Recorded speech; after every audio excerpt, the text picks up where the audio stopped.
Mesdames, Messieurs, bonsoir, bienvenue à vous. Voici les titres de ce journal. La télévision numérique terrestre est une réalité au Bénin depuis le mois de février, une révolution dans l'espace audiovisuel que comprendre par la TNT. On en parle. Ce 20 mars, c'est la journée mondiale de la santé bucco-dentaire. La santé bucco-dentaire se révèle importante, même si elle est souvent négligée. On en parle dans un instant. Et puis, la communauté internationale célèbre également aujourd'hui la journée mondiale du conte. La volonté est de se diriger vers un public neuf, faire ou refaire découvrir les plaisirs de la lecture. Le conte, un outil au service du développement à suivre. La télévision numérique terrestre est mise en route au Bénin. La population a donc le choix entre le bouquet national qui offre plusieurs chaînes gratuites et les autres existants sur le marché des médias visuels et audiovisuels. Que savoir de la TNT et comment l'obtenir? Suivant ce reportage de Machel Betoro et Louis Koudogbo. Résultant de l'évolution technique en matière de télédiffusion, la télévision numérique terrestre TNT est désormais fonctionnelle et accessible au Bénin. Aujourd'hui, un bouquet de 12 chaînes de télévision est disponible. Personnellement, je pense que c'est une très très bonne chose. Vous voyez, j'étais en train de regarder France 24 sur mon portable et je sais que les gens se font beaucoup d'argent sur notre dos. Et si on pouvait avoir une initiative au plan national, je crois qu'on économiserait un peu pour notre pays. Bon, selon les informations que j'ai lues, c'est comme un décodeur béninois, paraît-il, qui va seulement regrouper les chaînes béninoises. Sur les portables, j'ai vu une information du genre, mais je n'ai pas poussé ma curiosité à savoir plus sur ça. Avec la TNT, c'est une meilleure qualité d'image, de son et une offre de services diversifiés et à valeur ajoutée. C'est une évolution technologique qui permet de passer de la télévision analogique vers la télévision numérique. C'est pour permettre une amélioration de la réception de la télévision. C'est-à-dire quoi? Dans le passé, vous voyez, on recevait la télévision avec des antennes râteaux et il y avait de petits grains à la télé. Vous allez voir que les images n'étaient pas très claires. Aujourd'hui, avec la télévision numérique terrestre, vous avez des images très nettes. Le signal est reçu tel qu'il est envoyé.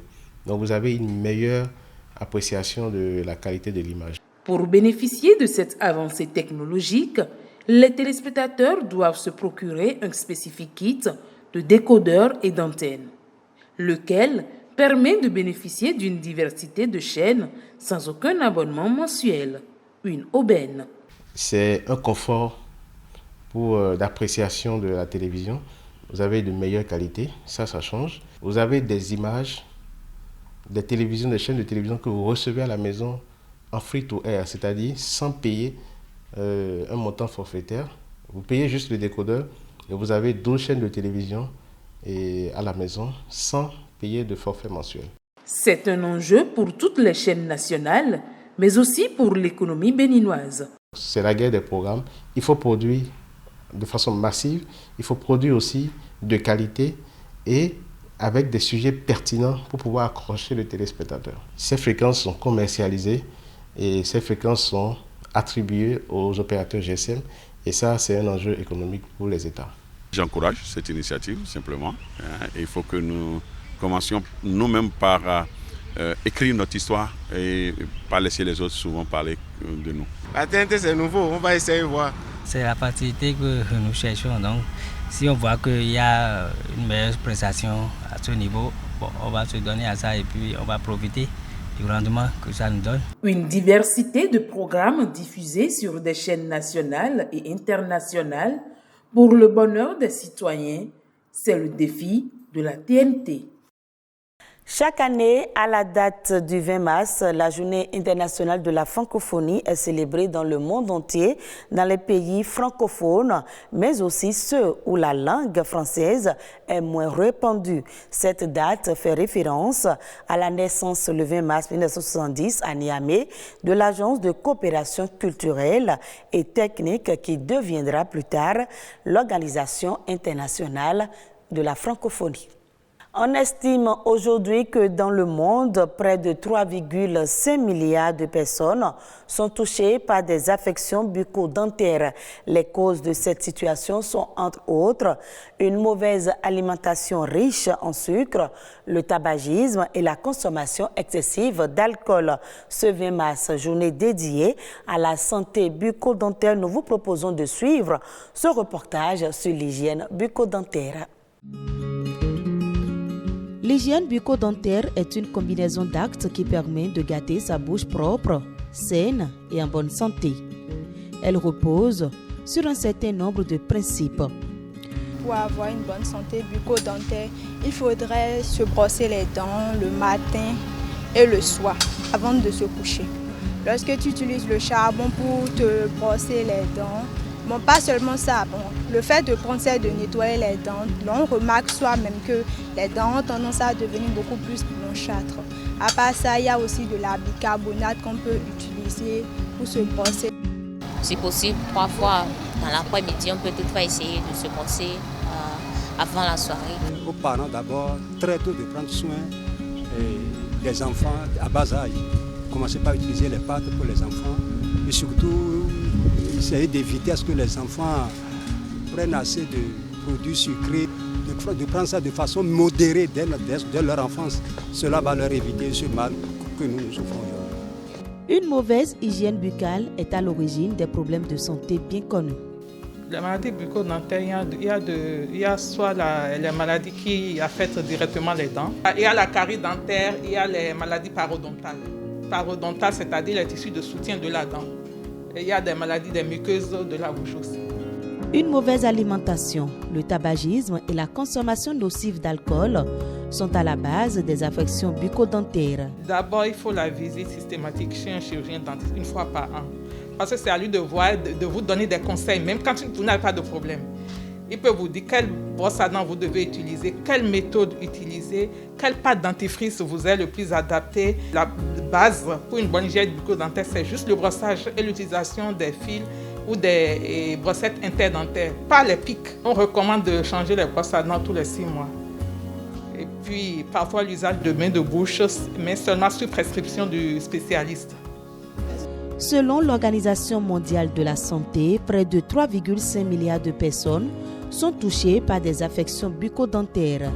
Le traitement est coûteux et ne fait pas souvent partie de la couverture santé universelle. Une bonne hygiène bucco-dentaire est donc indispensable pour rester en bonne santé. Et pour une bonne santé bucco-dentaire, il est aussi conseillé de préférer une alimentation sans viande. Aujourd'hui, 20 mars, les bienfaits d'un mode de vie sans viande sont à l'honneur. Créée depuis 1985, la Journée internationale sans viande lutte pour le respect des animaux, la préservation de la planète et l'amélioration de la santé humaine, d'autant que la diminution de la consommation de viande permettrait de réduire l'empreinte environnementale de l'alimentation et diminuer les émissions de gaz à effet de serre. D'une journée à une autre, ce 20 mars, la communauté internationale célèbre également la journée des comptes. Ensemble, unissons nos efforts, c'est le thème retenu. Pour l'occasion, le but est de mettre en valeur les comptes qui semblent de plus en plus délaissés, surtout dans les cités urbaines, et ce pour diverses raisons. Là-dessus, une équipe de BB24 est descendue sur le terrain, suivant le reportage de Louis Koudogbo et Arnaud Adadia. Saviez-vous ce qu'on appelle un conte? Un conte, c'est de raconter une histoire. Non, je ne connais pas bien. Un conte est un récit. Un conte est une histoire racontée. Leçon sûre pour certains de ces écoliers et leçon non sûre pour d'autres. Le conteur professionnel rencontré à l'atelier nomade nous éclaire. Le conte, c'est un récit merveilleux, fantastique, proposé pour égayer les gens, pour instruire les gens. Conte, raconte, conte, raconte. La fourmi et l'oiseau. Il y a très longtemps, une fourmi se promenait au bord d'une rivière. Tout à coup, elle tomba dans l'eau. L'oiseau décida de l'aider. Il lui tendit une brindille. La fourmi monta sur la brindille et sortit de l'eau. Un jour, La fourmi aperçut un chasseur qui s'apprêtait pour tuer l'oiseau. La fourmi se précipita vers le chasseur et piqua. Le chasseur fut un grand bruit. L'oiseau attendit le bruit et il se sauva. Leçon, bien fait n'est jamais perdu. Malheureusement, la pratique du conte serait en voie de disparition. Il faut que je sois d'abord à la maison avant de conter aux enfants. Fort heureusement, dans certaines contrées, le conte se raconte comme dans le bon vieux temps. Le conte n'est pas encore mort. Donc on ne parlera pas forcément de renaissance. On parlera, je dirais, de réappropriation de la chose, du patrimoine que, à un moment donné, compte tenu de nos obligations quotidiennes et autres, nous ne chérissons plus comme il faut. La vie peut s'éteindre, mais la parole, elle ne s'éteint jamais. Parce que là où un parleur pose sa parole, il y a forcément d'autres parleurs qui doivent la récupérer et la faire partir encore plus loin, la faire rebondir. Donc c'est ce travail de bouche à oreille qui permettra au conte de subsister.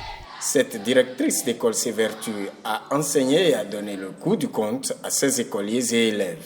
Le conte, c'est une discipline, une composante de l'éducation artistique. Et au cours de cette séance, nous devons amener nos apprenants à comprendre le contenu de ce conte. Au finish, nous devons les amener à avoir le message véhiculé par ce conte afin de mettre ça en application. À vous, ascendants, de prendre le relais. Racontez le conte à vos progénitures. Conte, raconte, conte, raconte. Ce 20 mars démarre partout dans le monde la semaine pour les alternatives aux pesticides, 10 jours au cours desquels l'accent est mis sur la promotion des solutions alternatives à l'usage des pesticides de synthèse. Cette semaine vise donc à montrer aux agriculteurs et aux consommateurs qu'il peut exister une autre alimentation moins, voire non contaminée par des substances chimiques dangereuses à la fois pour la santé et pour l'environnement. À l'occasion, il est important d'informer sur les risques réels de pesticides et de mobiliser la population pour un avenir sans pesticides. Suivons à présent La Nation en bref, une compilation des faits ayant marqué l'actualité nationale ces dernières 48 heures.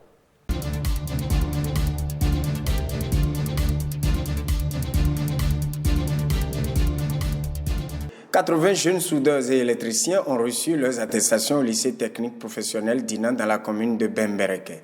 Il s'agit d'un renforcement de capacité entrant dans le cadre de la deuxième session des formations du programme Cultiver des talents pour la construction du pipeline Export Niger-Bénin, initié par 2 ministères, celui de la formation technique et de l'eau. Elle a reçu l'accompagnement d'une société chinoise. Les apprentissages ont porté sur les techniques de soudure montante des tuyaux, la maintenance des panneaux en serrurerie et sur les techniques de câblage domestique et industriel en électricité. Bientôt, cela va être le tour des autres communes concernées par le projet Pipeline Bénin-Niger, d'être elles aussi impactées par le dit programme. Les candidats de la seconde vague du concours de recrutement de 2000 élèves agents de police au titre de l'année 2022 ont affronté les épreuves écrites samedi sur l'ensemble du territoire national. Sur les 1500 candidats attendus, 1487 ont répondu présents. À terme, ce sont 700 candidats qui seront retenus pour renforcer l'effectif de la police républicaine. Les étudiants de la FLAC, Faculté des Lettres, Langues, Arts et Communications de l'Université d'Abomey-Calavi, démarrent ce jour une grève pacifique de 48 heures. L'annonce a été faite à travers un communiqué du président du bureau d'union d'entités. Ce mouvement d'humeur fait suite à des revendications liées, entre autres, à la suppression de soutenance en année de licence et au recrutement urgent d'enseignants permanents adressés aux autorités.